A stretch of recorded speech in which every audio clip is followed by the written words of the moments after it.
जी, मैं ग्रेटर नोएडा मंडल से कोषाध्यक्ष हूँ, आर्य कोरी।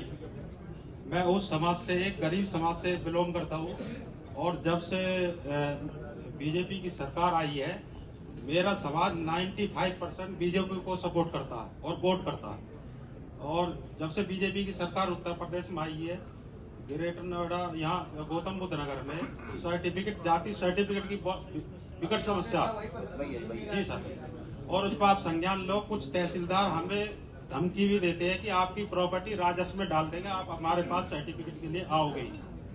उस पर आप गहन चिंतन करें। धन्यवाद सर।